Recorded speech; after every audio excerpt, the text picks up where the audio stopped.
Hi, here we are. Hello. Hi. All right. So, welcome to Coming Clean. Thank you. I'm really excited to be here. Yeah, I'm excited to have you. So, this is Arielle Diemper, and we've known each other for a couple of years. We met maybe, I don't know, was it like 3 years ago that we met? Was it already 3 years? Like two and a Two half and a years. half? It was Yeah. summer. Yeah. Okay.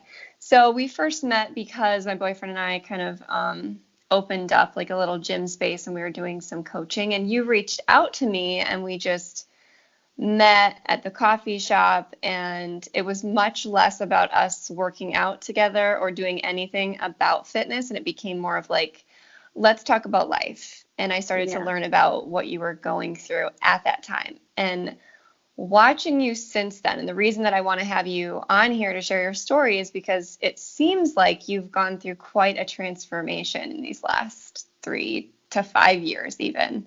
Yeah. It's been a wild ride. That it has. Like I know when we sat down and I like remember the conversation and even just thinking about like 2.5 years ago where my head was at and like where I would have never pictured that I would be where I am now. Mm, yeah. Yeah, it was like, I guess I didn't realize it either, and I'd love for you to go into this, but when you first when we first met, it was like it seemed like that was like the start of your real transformation of you like making this shift and stepping into a new chapter of your life. And it's not even that like I played a role. It was almost like you just were acknowledging that you were stepping into it. And like by meeting up and saying it out loud, it was like, yes, I'm doing this.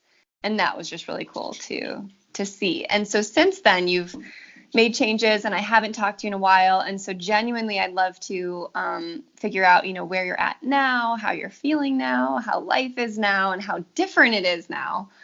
But let's start by talking about, you know, why you first got into bikini competitions, because that was really, it seemed like that was kind of where your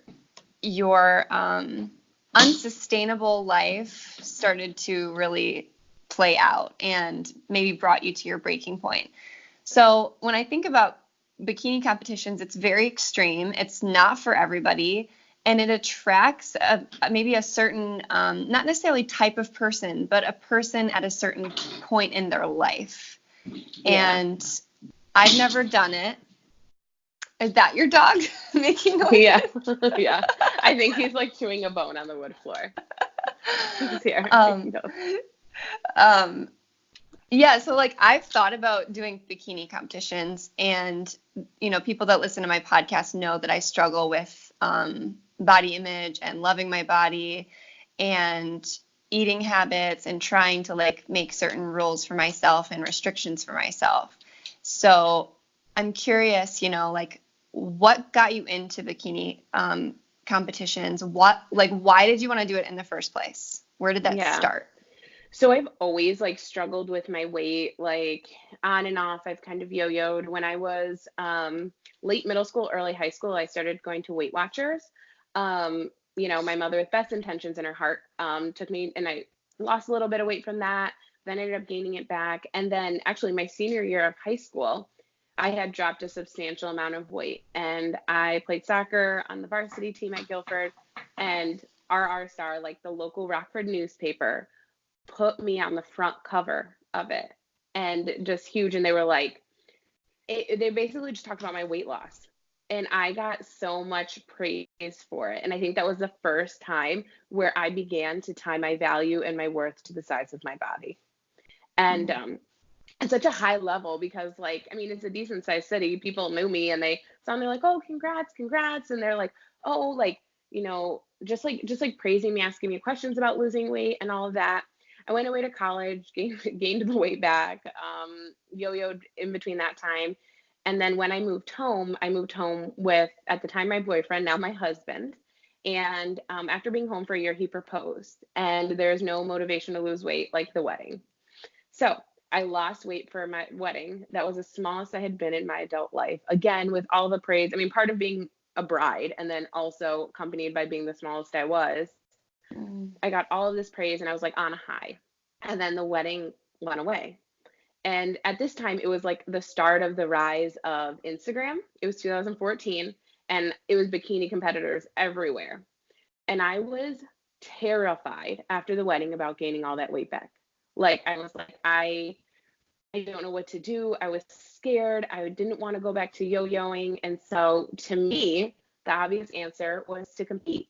So I was like, well, I'm not going to gain the weight back if I know I'm going to have to stand on stage, half naked in a bikini. Like and then I talked to my husband about it and I convinced him to do it with me. I'm like, this would be such a fun adventure.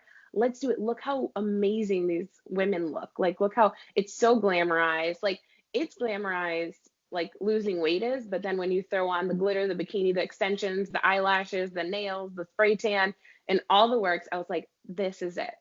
So literally we got married on a Saturday. That Monday, I started my first prep.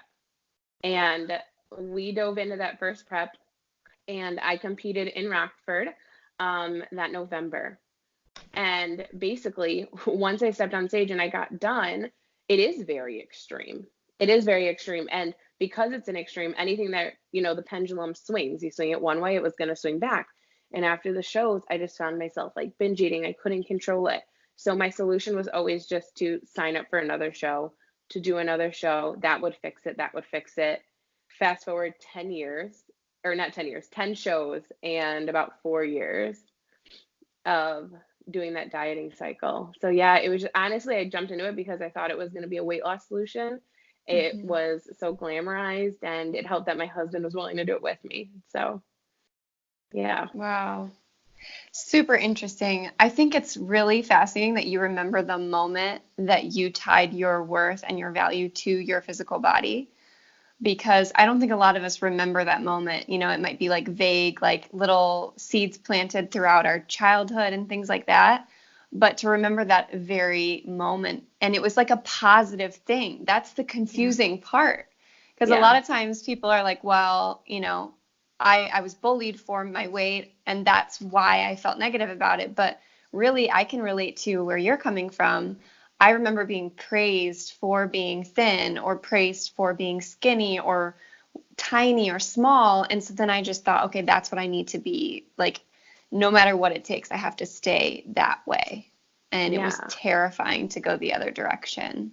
Yeah, because you feel all that love and that like affirmation, and then in high school preceding that was I got asked to prom, and all of Mm-hmm. these things started happening. It was just an exciting time of life, and just accompanying that with it all together, I just like it was so deeply rooted in me at that point. Mm-hmm. Mm-hmm.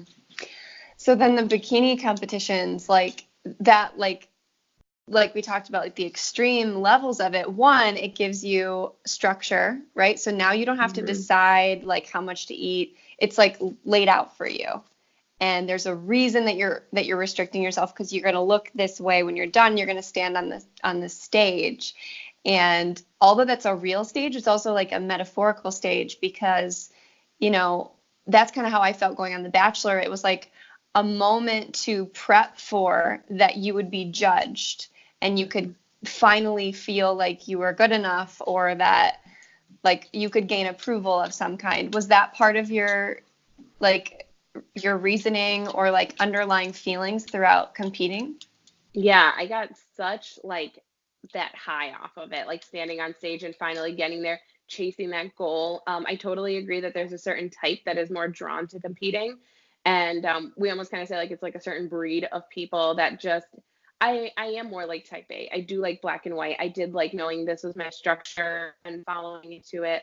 And just like chasing after that goal. Like I've always loved like, just like setting goals. And I felt this sense of pride when I did it. And I think something that made me continue to do it is when I did it, I did relatively well. Pretty much every show that I did, except for my first one, I walked away with a trophy. I placed. So it was working really hard for that one beloved moment, 10 Mm-hmm. seconds on stage, and then getting rewarded for it and saying, you Mm-hmm. did, good job. Like Mm-hmm. you did it. And then walking away, granted, all of this happened within this, 5-minute span. It was like I worked really hard for this and I was acknowledged. And I think that's what made it so much harder to walk away from at the end of the Mm-hmm. day. I was always, my husband and I talk about this because he did well too. And I was like, it, if I would have never won a first place, if I would have never got a trophy, if I would have continually been like last call outs, this would have been so much easier. But I think it's harder to give up something when you're good at it. Like, and I Yes. felt like, yeah, no, this is it. I'm good at it. This is me. And so that made it a lot tougher. Hmm. Yeah, it's almost like a drug. Like if the drug wasn't like think of cigarettes, right? Like a really hard thing for people to quit. If you didn't get that nicotine hit, that buzz from it, then of course it'd be easy to quit, you know? Yeah. So like it took strength for you to leave, and it was the perfect storm for you to grow from because you were good at it, because it was fulfilling you in some way. So you could have just kept doing that forever. But Hmm. you obviously didn't. You're not competing anymore. No. And I remember when you and I first met and you were like, you had one foot in and one foot out. And I would love for you to go into just like what about that lifestyle was unsustainable and what actually brought you to that breaking point? Like, what did that look like for you? Yeah, I totally remember that. I actually hadn't official like I told myself I was done competing, but when we first met, I was like, maybe I'll go back to it, and I did leave the door open, and I didn't tell myself, oh no, I wasn't gonna stop.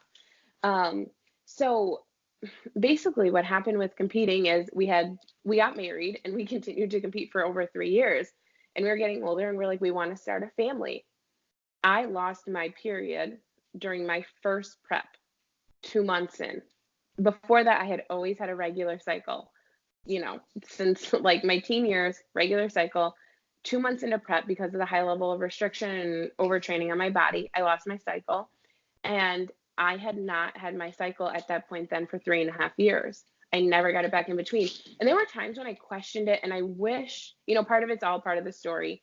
But I like Arielle, like I knew inside, my intuition was telling me this isn't right. And I questioned it sometimes, and and coaches and other girls were like, "No, everyone loses their cycle. It's part of the sport. It's fine." And so I just rolled with it because it was part of it. It was part of being accepted and part of being in the sport. So I, but like logically doing the math, I'm like, I can't not have a cycle and start a family. Like those two can't coexist.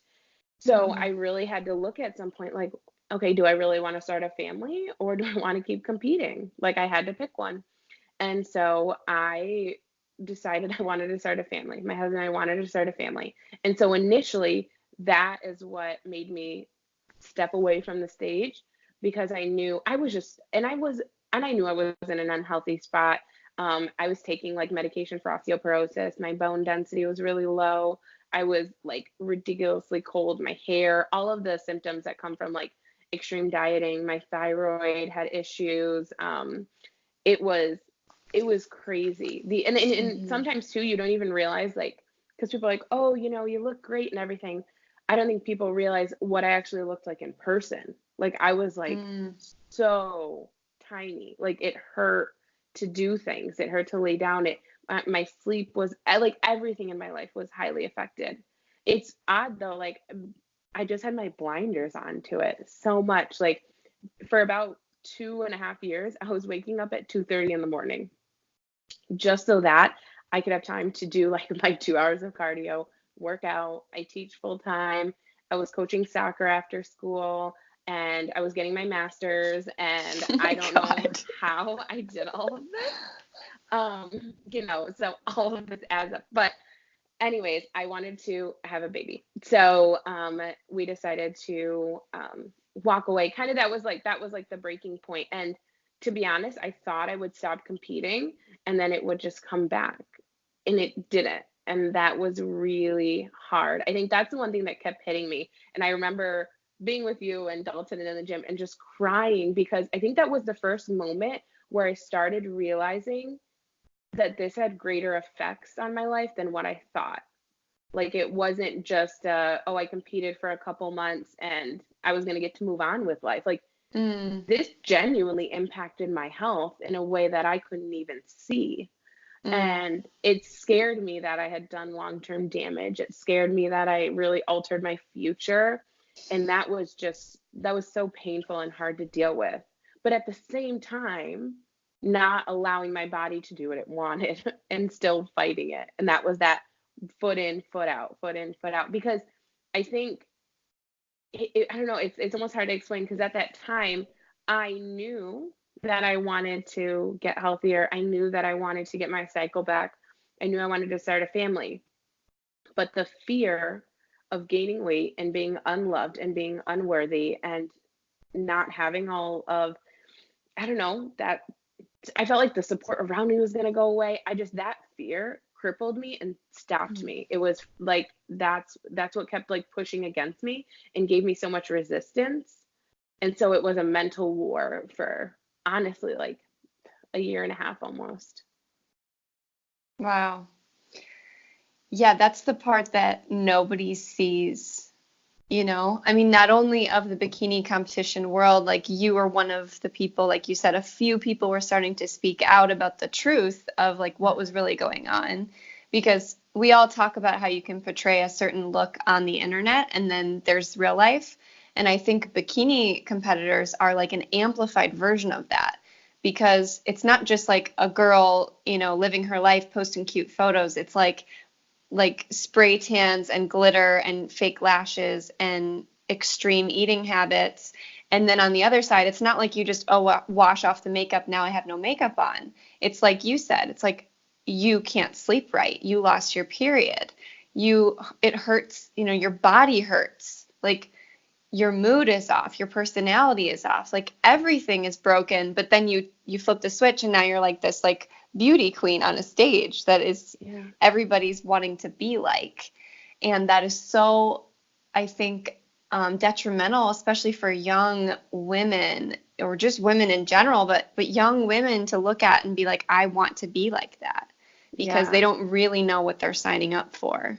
So I think it's so cool that you and maybe this helped your healing journey. I know it helped mine, but like to speak out about those things and to really shed light on like what's really going on is hard to do, but it's really powerful. So I commend you for doing that.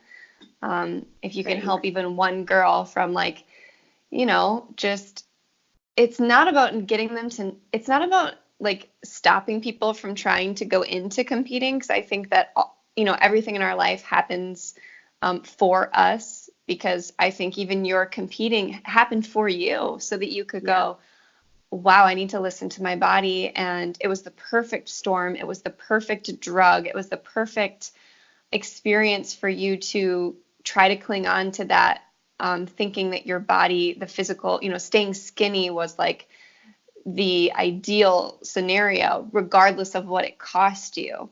It took that for you to go, no, I want so badly to start a family and I want so badly to feel better, that it brought you to your knees and it brought you to your breaking point. Yeah. So can you find like gratitude looking back, or like even just understanding of how it all played out?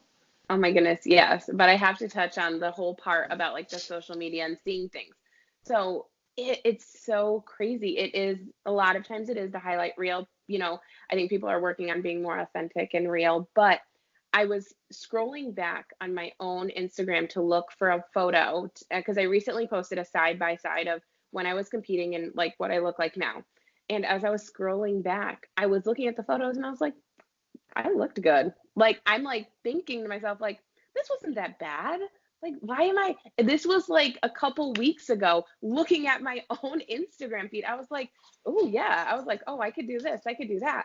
And looking at my body, looking at it like a highlight reel, I looked at the photos and I couldn't find one that I liked. So I went into my email because every week I would post check-in photos to my coach. And I was like, let me pull one of these up. And I'm reading the check-in photos and the check-ins that I sent, and I was like, my central nervous system's really off. I can't feel my hands in the morning. I'm like, I am like, you know, my digestion is horrible. You know, do I was told I was taking medication to help with my bone density, and it technically had like carbs in it, and I was like, should I stop taking this? Like, I'm looking at these questions, and you know, like you said, like your hormones are off. My husband and I, not much action is happening at our house at that time. Um, and I'm like, just like looking at this email of what my life really was. how many hours I was spending, how many photos I uploaded to send my check-in once. And I was like, oh my goodness. Like I like had myself fooled, like even myself fooled Mm-hmm. looking at it. Like I looked back and I was like, this was fun. Like I think sometimes when we go through those experiences, we could so easily hold on to the one glamorous moment, the one thing, and it makes it so alluring to go back. Like, oh yeah, I Mm-hmm. remember that one thing. And it took me cracking that open to read all of the things that came with it to realize, wow, no wonder I got stuck in it so long. I was holding on to the glamour, even myself. So it is, Mm-hmm. it's so crazy. It's so easy to, I don't know, kind of, I think, like I said, like you said, I don't think that people like, oh, no, never compete, whatever it is. Everyone's going to make their own choices. And I feel that everything happens for a reason as well. But I wish I would have been more informed to the long-term consequences of competing at the level I did and how long I did. Mm-hmm. Like, I do have so much gratitude for what I went through because if I didn't, I would probably still be yo-yoing. I would be so concerned with my weight. Like I haven't stepped on a scale and I can't tell you how long and how freeing that is. Like how Wow, that's nice that is. I amazing. know. From going to like we had 4 body scales in our house, one Bluetooth to my phone, like all of the craziness to like, yeah, I don't really weigh myself. I do like eat intuitively and I listen to my body. And I don't think I would have ever gotten to this place of like food and body freedom had I not been competing as long as I did or at the place that I was.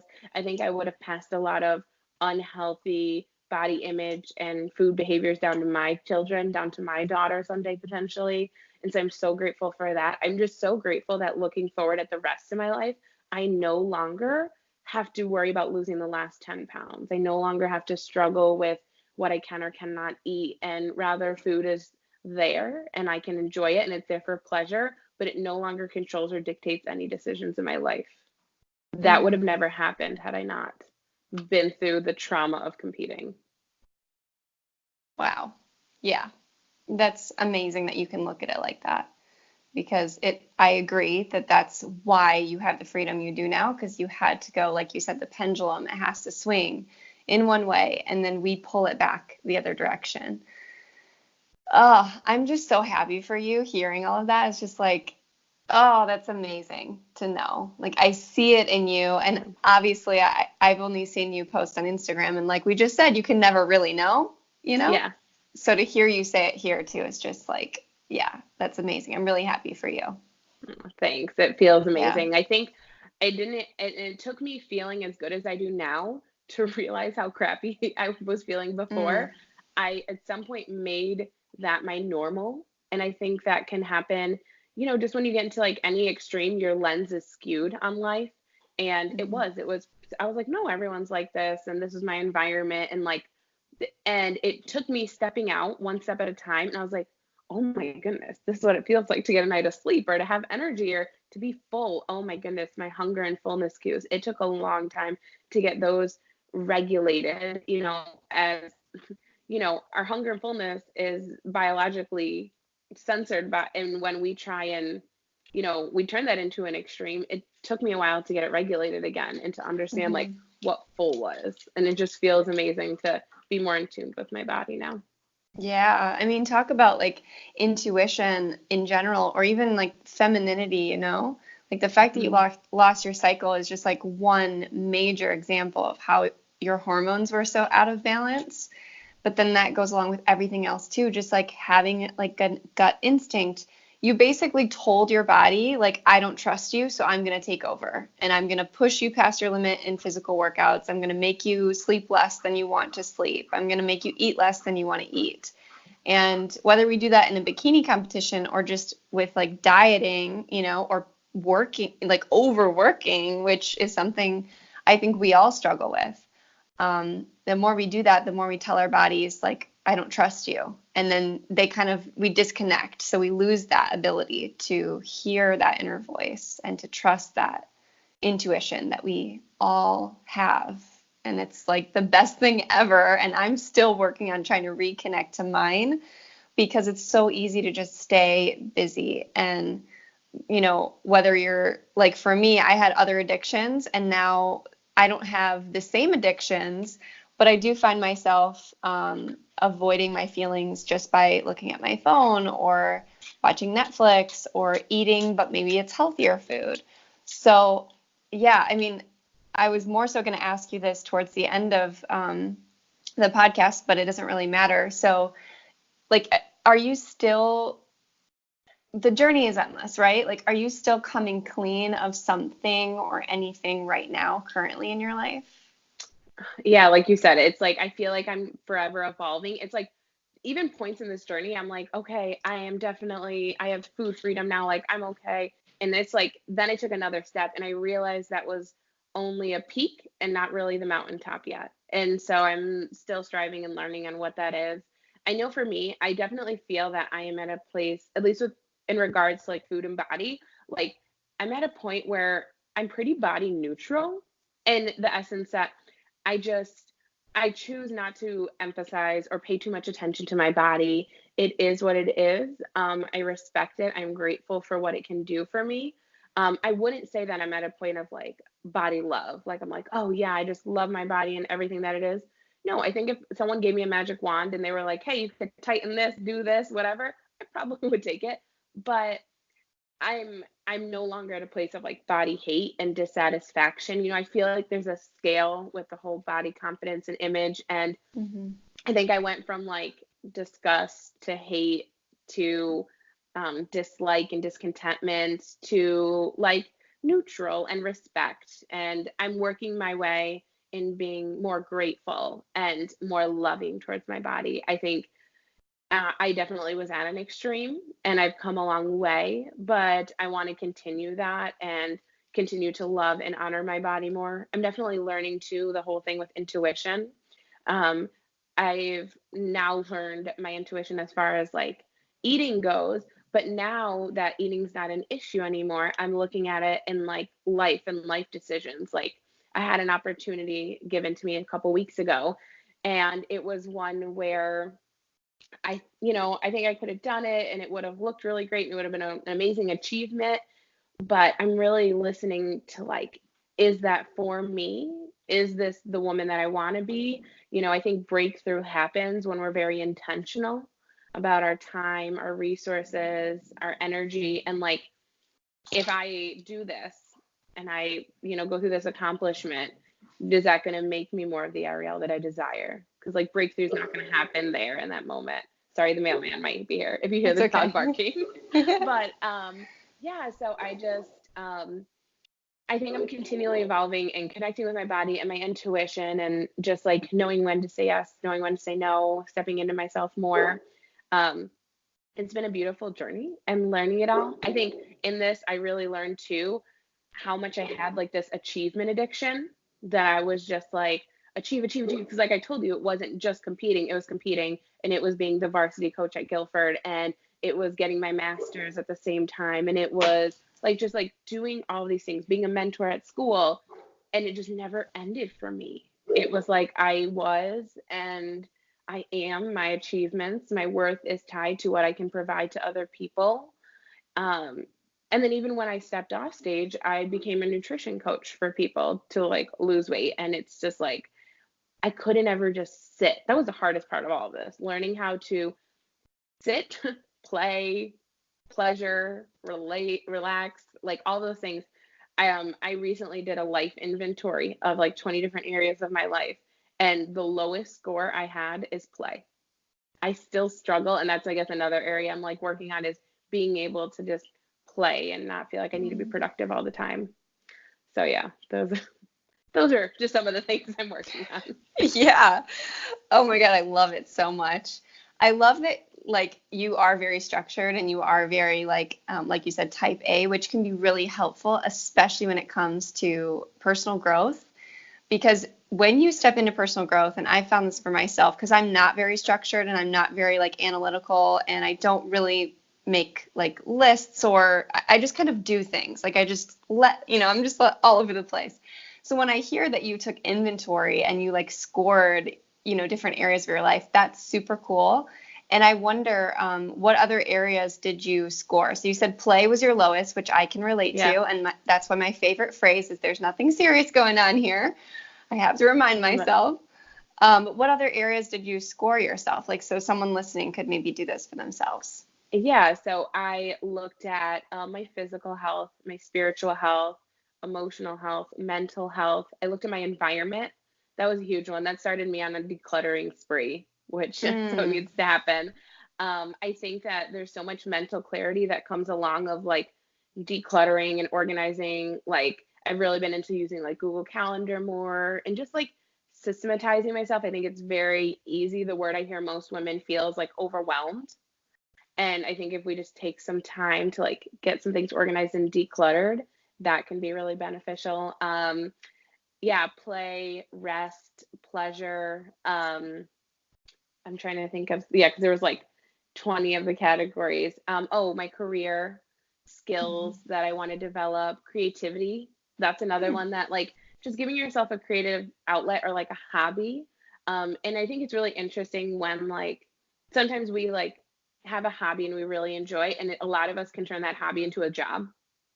And I mm, definitely think that I've done it in different areas. And it's like in realizing it's okay to like let a hobby just be a hobby. Like it doesn't, mm, you can enjoy it and you can have fun with life, and it can be a way to express yourself creatively. But like, for example, my husband, he loves music. So he's always like done it. So of course his thing was like, okay, let me work as a DJ and let me do this. And then it was like the schedules of doing weddings and late nights. And he was like, I don't really enjoy this anymore. Like, I don't just enjoy mixing songs, whatever DJs do with them. Like, he's like, I just don't enjoy it anymore. So he's quit it entirely. And just recently, as we were talking, he's like, I miss it. And we both talked and we're like, it's okay if it just stays something as a form of play and something that we can do for fun. And so those were just some of the areas that I was like really evaluating in my life. With some other ones were like, how I see my body and body image and stuff. But yeah. hmm So do you do that often, or is that the first time you've done it? Like, do you have a plan to do it every 6 months or every year or Yeah. something? Yeah. I was thinking like every 6 months, just kind of inventorying. I think we can get overwhelmed, at least me, like being like a goal setter. I'm like, okay, I want to do all the things. And I'm like, okay, no, for this quarter, for the season of life, let me see where I really want to invest my time. And one thing I really like wanting to work on is just being more confident. And so for me to become more confident, falsely thinking previously in life that came from losing weight or achieving things, I would think what I do is I think to myself, how would confident Arielle act in this situation? So as I'm going to work, as I'm having a conversation with my boss, as I'm having a conversation with my husband or going out in public, like how would confident Arielle like talk and act, and how would she behave? And so when I'm looking at this inventory, I'm like, what's going to help me get there? What's going to help me turn into that confident version of myself? And it's hmm even little things like personally when I'm out and about, like I desire to be an energetic person that people love being around and just like a light. And being like around other people, my friends, like you see the ones that are like a light and that they're just, you see them and you're attracted to them. And I'm like, okay, what are those people doing? And it's like when you're at the grocery store and I have my AirPods in and I'm like, "Ugh, I just want to go." No, those people are having a conversation and they're asking the cashier how their day is. And so little things like that I've just been doing and like stepping into to be that person that I want to be. And so in doing this inventory, this was the first time I did it, and I hope to do it like every 6 months or so. But like I do want to be that person. And that looked like a little bit more of creativity and play in the season as opposed to work and career. And who knows? I think, things will always ebb and flow, but that's kind of my thoughts with it right now. I love that. That is such a great way to look at life. One, like just the idea of how would the best version of myself show up in this tiny situation, right? Like you said, in the moment of checking out at the grocery store, are you the person that has your headphones in and you're disconnected and you're not present and you're trying to escape the moment that you're currently in? Or are you present and interactive and showing up for and open to conversation and opportunity? And I find myself definitely, kind of going back and forth between the two. And so if we can just try to be that better version of ourselves a little bit more often, then that's how we become her. Like that's how we actually be her. So Yeah. that's really cool. I noticed that happened with myself with like food things, and it was so simple. And so I was like, this is like, I want to stop stressing about food. This would, and Arielle in this moment, being the person I want to be, would just enjoy this food that's brought to work, or this Arielle would prioritize her health, whatever it is, as I'm going through and making decisions. And it's like in those pockets of, in those tiny decisions, it's like, then all of a sudden one day I was like, oh my goodness, did I just say that? Did I just like, am I, I'm totally fine with this? Or, I'm someone, I was at the post office and I just saw someone I like kind of knew, but not really. And I waved and said hi. Like, who is that? When normally I'd be like, oh, I didn't see you. Yeah. And so Yeah. it's so cool to like just, it's like in those nuggets build up the breakthrough moments that I think we're all kind of searching for. Yes. Yes. I love that. And really, like at its core, it feels like just being open to life. Like instead of having that like barrier up of fear of like being judged or fear of like waving to someone and having them not wave back to you or feeling stupid or something, it's like, who cares? Like, who cares? But we do care. And that's like Yeah. at the root of it, that's why we take ourselves seriously. That's why we, fall into these patterns of caring about our physical body because we're so consumed by fear or, just perception of other people. When really all that we need to do, all that we can do is work on how we perceive ourselves and how we show up for ourselves. And that's what you're doing in these tiny moments. And that's the only way that it happens. I think you're a really good example of that. Like, so over the last 2.5 years that maybe you actually made the choice to stop living the way you were living, right? Not even just being a bikini competitor, but like you decided enough is enough. I'm going to start this journey of being a better version of myself. And that looks like loving myself. That looks like showing up for myself. That looks like nourishing my body and resting and trying to make these better choices one moment at a time. Um, like, could you explain to someone that maybe is currently going through a journey of coming clean or of transformation, like, how hard is it? Like, how long does it take? How does it happen? Like, obviously, we know it doesn't happen overnight, but like the micro moments, can you share just like a little bit about how much patience you've had to have? Oh my goodness. Yeah, like I can't even I never thought that it would take this long, I guess. And it's still evolving, right? We're like always still changing, but it was, I think the biggest thing that I learned throughout this process was just giving myself grace and learning that whatever happened was for a reason and that was okay. I think like there were times where I decided to stop competing, but I got into another diet. It wasn't a competition diet, but it was still some form of a diet. And then a couple months in, I could tell, like, I was like, oh, like it was this inner fight of like, yes, I'm losing weight and I like it, but like, no, this is the opposite of what I actually want right now. And I would get so mad at myself. And I'm like, why did you do this again? Like, Mm, why did you sign up for this diet when you knew what the outcome would be? And I would get so mad. And I was like, but it was a different diet. And then mm, I would diet, or I would just like be in these vicious cycles with food of like restricting, overeating, binging, just all of the stuff. And that was so hard. I had to give myself grace from that. For me, one of the biggest things I learned to do was to stop judging the things I was doing in my life and look at it with a lens of curiosity. mm, So I no longer was punitive or judgmental of my decision to do another diet, let's say, and more curious. Okay, why is it that I want to do another diet? What is still like holding me back here? So I definitely think that was one. And then realizing whatever your drug of choice is, whatever your transformation is that you're trying to come clean from, is going to stem from your mental health.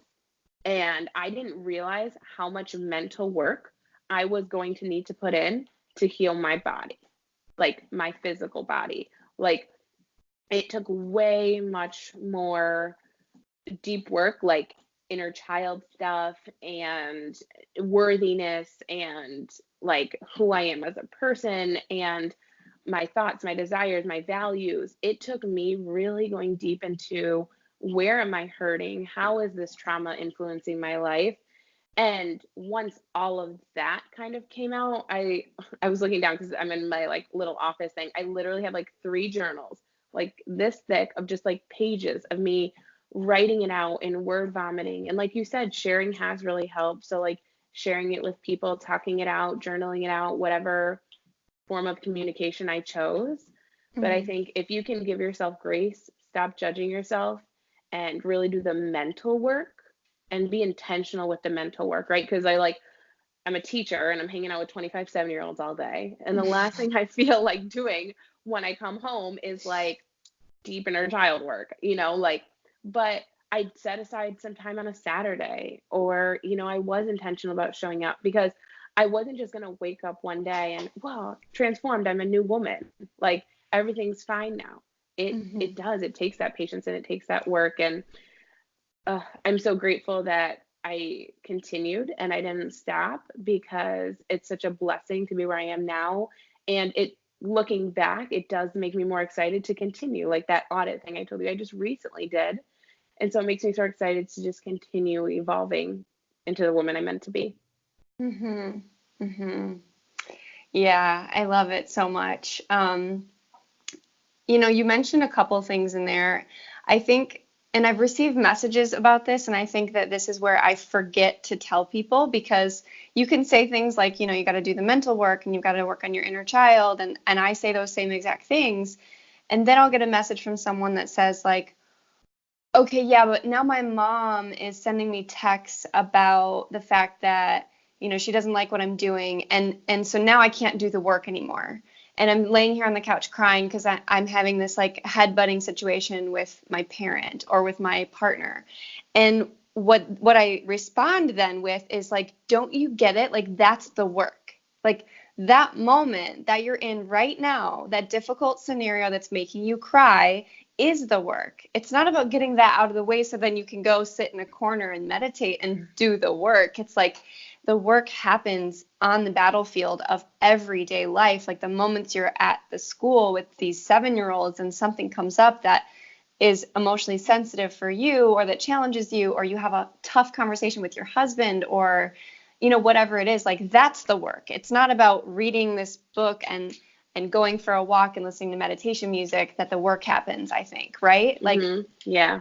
I think a can you big relate to suggestion that? I would get, yeah, so much. I've had some really difficult conversations with my mom, my husband, my sisters, and I think like the biggest piece of advice I can give is to be proactive in talking to them. That was something really beneficial that I think I had. And then also take accountability for whatever it is that you're going through, and don't place blame on the other person. So I talked a lot about, I had shared some stuff about going to Weight Watchers younger and just like having a high tie association to my weight. And what I did was I called my mom, and before we ever had like an awkward I mean, it was a tough conversation. It's going to be. Hmm. But I told her, and I said, I want you to know that this is not your fault. I do not want you to own guilt or shame for what happened in my life. These are my, a lot of this was choices that I made. And my mother loved me unconditionally.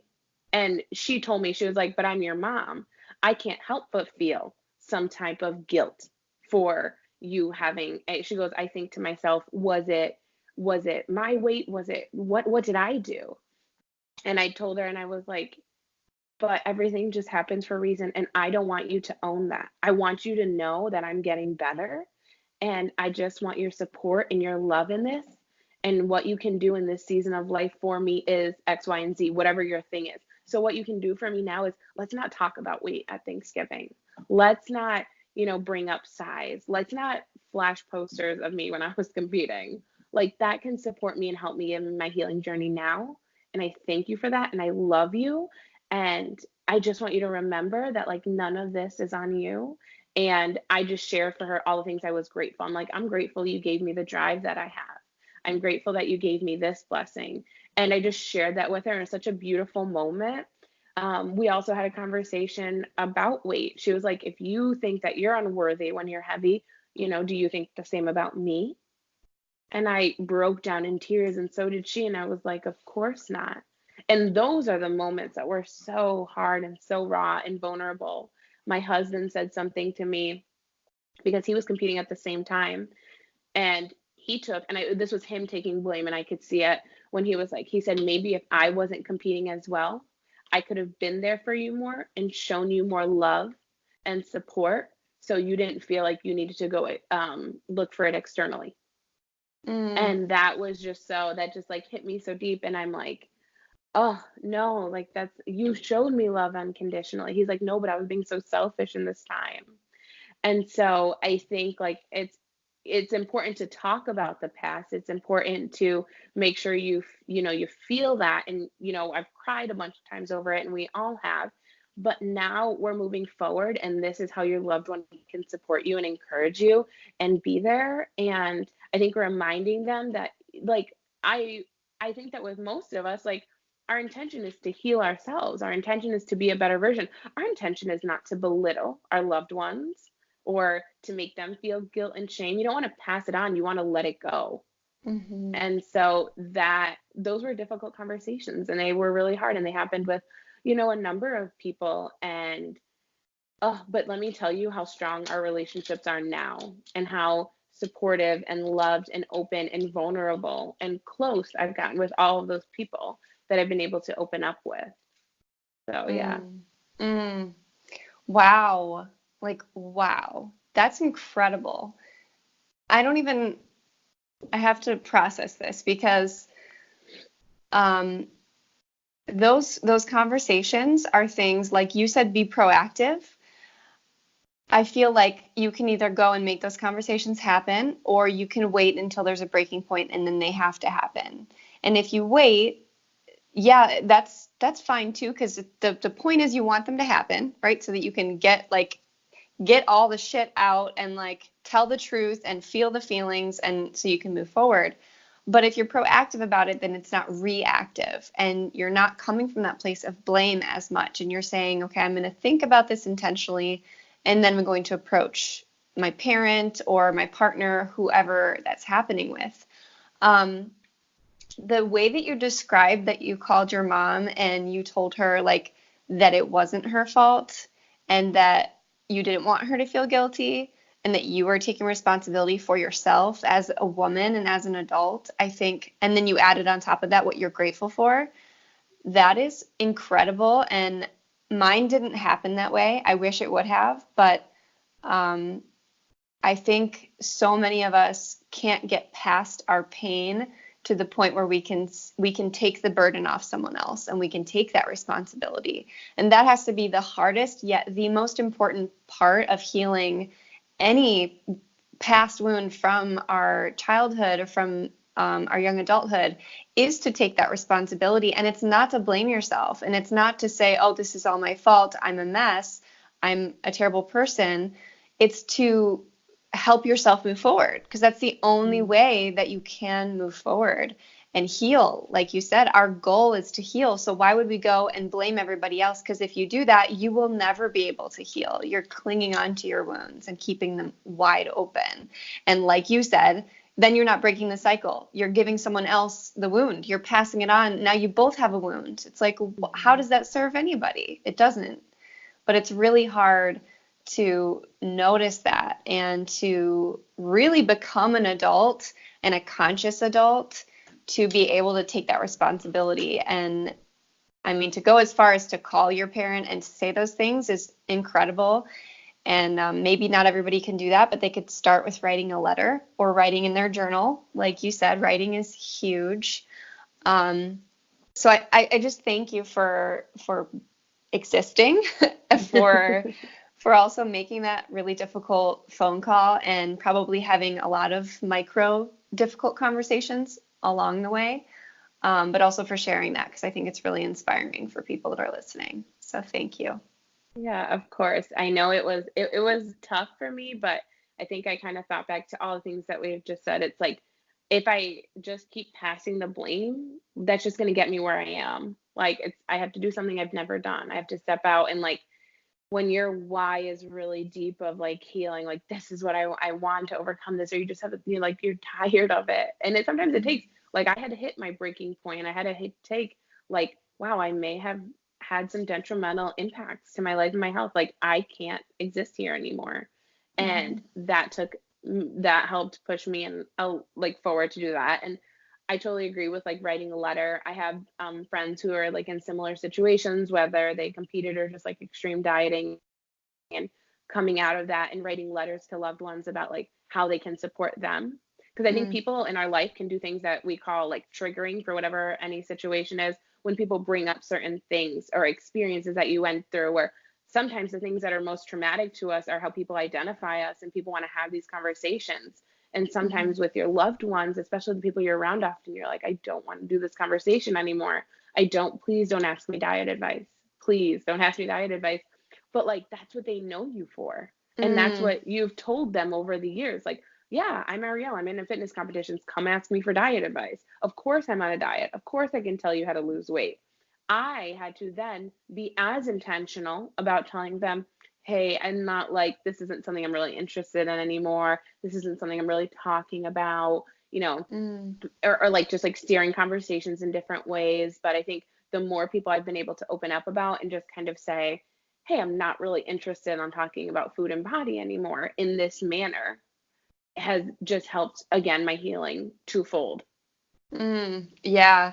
I mean, that's really cool to hear because I think um, a lot of us, when we try to change and transform, we feel like those loved ones are holding us back. And they may be, but only because of what you just said. Like that's what they've known you as. And in some cases, they've known you your whole life and they have you in this box of your identity. And you're like, no, I'm done with that identity. I want to be that person. And they're just over here like, what? Like, I thought you were Yeah. this person. So then it's up to us to explain and communicate. And that might be messy. It might be awkward. It might be weird. You might have to type it up and print it out or send it in a text or make a phone call or whatever you have to do or continuously remind them. Or, like you said, like guide conversations in a loving way. And that's hard at first to do it lovingly because if you're emotionally triggered, then you're going to, just be like, I don't want to talk about it. But even saying that like is a baby step in the right direction. And I've found myself, even in the beginning of mine, it was like we watched The Bachelor for 11 or 12 years. And then all of a sudden I was on it and I'm like, I'm done with that. And they would still be watching it and they would bring it up. And I'm like, no, no, no, I'm done. Like, Yeah. never again do I want to see that or hear about it. I just don't want to. And then they got it real quick, because I made it clear, but that was up to me. And that's just, you and I just gave two examples. Like, and anyone, maybe it's religion, maybe it's a past relationship that someone keeps bringing up, like, why don't you get back with so and so, or why don't you go back to this church, or why don't you go back to this therapist, or why don't you, who knows, moving, right, changing different Mhm. environments. This whole process of transformation is so hard, and it really like takes you demanding with love that you will get through the transformation, that you will change, and that every little tentacle of your past self that's trying to hold on, you have to go in and lovingly cut that cord and release that and like let that thing go. And man, that's hard because it's with friends, it's with family members, and it's not that you have to cut them off, but like you said, you have to let them know this is who I am now. And then I think what's really important too is that, and I'm sure you can relate to this, you have to show them Mhm. that you are becoming a new version of yourself instead of just talking about it. And that you're Yeah. happy, right? Because that's mostly what they want. They just want to know you're happy. Yeah. And that takes some time. I think about all of the time I spent, and I think sometimes we forget this when we're like in the midst of a transformation. Think about how much time, energy, and like showing them, the people you love, that person you were. So, like, how many times they saw me working out, how many times they saw me competing, how many times, and it's like, okay, I want to, it took a while for them to be like, oh, yeah, Arielle's really into fitness. And then all of a sudden, I want them to just forget about that. Like, all Mm, of those seeds were planted, and all of those were very intentional, or even going out of your way to like, oh, look what I got. Oh, look, I'm moving to this city. Like, I'm interested. I've visited them a bunch of times. And it's like we put all that stuff forward. And then when we transform, it's almost equally as much work on the way out or mhm, transforming. Look who I am now. Look how I'm showing up. And it's hard. Change is hard for us and our mhm. ones that loved ones around us. And it's like you don't realize how many of those tentacles are attached to you. Like, Mm-hmm. I'm like, oh my goodness, this, like, I had to change my gym, and I had to change this, like, friendship circle and this. And I think there's so much peace too when you have that conversation with someone and you're like, hey, I'm not this person anymore. I don't really want to talk about this. And they continue, and you give them grace. And they're like, okay, sorry. Like, I had some friends like that. They're like, well, I'm still really into competing, and if we're around, I'm going to talk about it. And I'm like, okay, I understand that, and I love you for where you are. I'm not there. Cut it. Like, I can leave with peace. There's no resentment. You're just at different places, and you're not helping my healing, and I'm not helping you with competing. Like, that's okay. There are people in your life for just a season. And I think Mm-hmm. having those conversations and being bold about what I needed and how I was feeling just allowed, honestly, any relationship, like people who I don't talk anymore, it really wasn't like a salty bad ending. It was just, we're at different points in our life now, and that's okay. Yep. Amen. I can relate to that too. Absolutely agree. Sending them all love too. It's like, no, I Yeah. really hope the absolute best for you. I just don't have energy to do something that's out of alignment because I'm all about being in alignment with myself and my healing. And I'm going to send you love. That's it. I'm not going to gossip about you. I'm not going to talk bad about you. I'm not going to wish anything negative on you. I'm just going to send you love and continue on my healing journey. That's it. Yeah. Yeah. So as we start to wrap up, I have a few shorter questions for you. Okay. Um, so one of them is, what are you calling, and you may have already answered this, but you can kind of rephrase it or just revisit it. What are you asking for more of in your life right now? What are you trying to call in or manifest into your life right now? I think right now I'm primarily in a season, I don't know if it's because it's the end of the year, but I'm definitely in a season of just like gaining some mental clarity and doing that in the aspect of like my environment, my finances, my time. I'm being a lot bolder in like saying no to certain things that don't truly align with where I am and who I want to be. And yeah, that's just where I'm being most intentional. I think it's just so nice like start the year. My goal is to have is a lot like decluttered in the next couple of months, but just to start the year with like a clear headspace and a vision on what I want, and then be able to make decisions from that place instead of Mm-hmm. a place making decisions from like I'm overwhelmed and all this chaos is going on. Mm-hmm. Yeah. Yeah. Clarity. I love that word. I wrote that in my journal yesterday. Ask the universe for clarity. Like, please, I'm open. Give it to Yeah. me. Okay, if there is one single book, one single podcast, or one single like online person, any one single tool, if you could give that to everybody listening right now, going through a transformational journey, what would it be? I think this is more so like geared towards food and body stuff, Mm-hmm. but her name is Jessie Jean. That's like her Instagram handle, and she has a podcast called the Dear Body Podcast. Never heard of it. And yeah, she has helped me so much. I did a course with her, and that is what really initiated like a lot of this mindset work and going deeper. So her podcast is very like insightful and yeah, a lot of tools from that. So that, and then Mm. just I love Atomic Habits. I love Atomic Habits. I think that's such a good What's book. that? Oh, it's a Atomic book. Habits. Yeah, it's a Okay. book. Have you heard of it? I don't think so. Maybe. Oh, It I sounds a have little to. familiar, but Yeah, it so basically it's just focusing on understanding how our brain reacts to habits and the cue, response, reward and all of that, and how to basically get rid of the habits that we have in our life that aren't helping us move forward and gaining some new good habits and mm, replacing them. And he just dives deep into like how the cue, you can't really change the cue, but you can change your response and how to make things easier. I could rant on forever, but it's such a good book because I think what is it, like people say like 95% of our day is like on autopilot, and yeah. it's just, yeah, so it's like so much of that, if you can have, if 95% can be good habits that align to your values and goals, can you imagine how far you could get? And Yeah. so I just absolutely loved that one. I think it was really beneficial. I love it. I will definitely have to check that book out, and I will link both of those in the show notes. So thank you. Thanks. Um, Final question for you. If you could go back to any age of your younger self, what age would you go back to and what would you tell her? Mm.